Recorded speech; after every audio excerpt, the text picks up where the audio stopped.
Tak zhodnoť prosím ťa dnešný zápas. Myslím, že sme nesplnili to základné, čo splniť trebalo, odstaviť Guzmanovu a strieľať spod koša.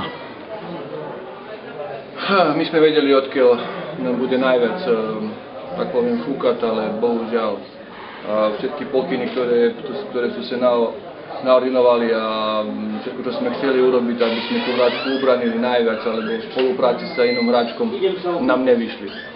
Takže myslím si, že to bol jeden z veľkých dôvodov, že sme prehrali. Tá hráčka sa rozbehla, urobila veľa vecí, čo sa týka sebe, alebo čo sa týka spoluhráčky a odtiaľ potom už stávali problémy.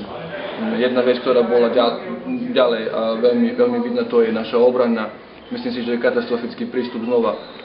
V obrane neviem rozhodnúť, že prečo sa to tak stalo, proste tak sa to stalo.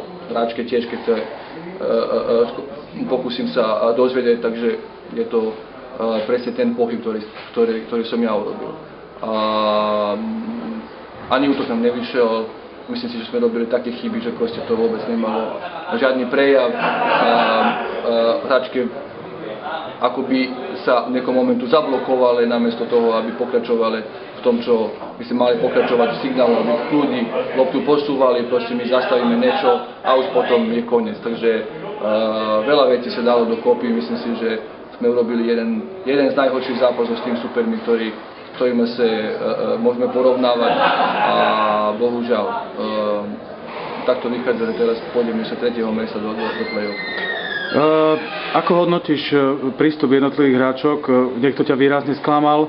Pod košom opäť streľba aj zlyhávala. Pod košom, hlavne pod košové hráčky nezabrali, aspoň to je môj dojem. Ja si myslím, že to ide jedno s druhým. Proste my ako družstvo buď sa chytíme všetci, alebo sa nechytíme vôbec. Takže mali sme otrasný start. To bolo evidentné. Veľký počet strát lopty, prihrávke, postavenie signála a potom aj v koncovkách, kde sme nevedeli to zakončiť. Naopak, Nitra sa veľmi rýchlo chytila, vybojovala nejaký náskok a už pre nás je to bolo trápne. Inak poviem, keď my sa nechytíme a nezačneme vyhrávať, už je problém, už super začína vyhrávať nad nami a my máme nejaký psychický blok a nevieme to vôbec zlomiť. Čím to je, že nevieme tú psychiku zlomiť, keď sa nedarí?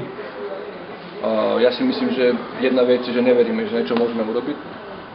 To je jeden a dva, ponáhľame sa strašne, aby sme nejaké riešenia našli. Takže namiesto toho, aby sme v tom momente odstúpili s loptom, aby sme vymenili, ako im aj poviem, aby vymenili niečo v tom signále, v smysle, že môžu odohrať aj niečo iné.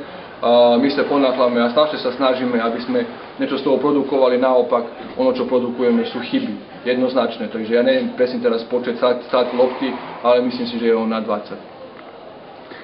Si sklamaný teda, že pravdepodobne ten cieľ nebude splnený do play-off z 2. miesta? Sklamaný som aj z toho, ale myslím si, že viac som sklamaný z vecí, čo sa týka mojej hráčky, lebo ako by sme sa vôbec nepočúvali a ako by sme vôbec neboli na jednej trati. A to me teraz najviac boli a presne to som im aj povedal v šatne. Jednoznačne, ak nemôžeme rozmýšľať ako jeden, spolupracovať ako jeden, bude to veľmi ťažké, aby sa nejaký cieľ dosiahol a myslím si, že všetci, ktorí chcú ten cieľ dosiahnuť, sa usilujú, aby sme my všetci mali to, čo potrebujeme.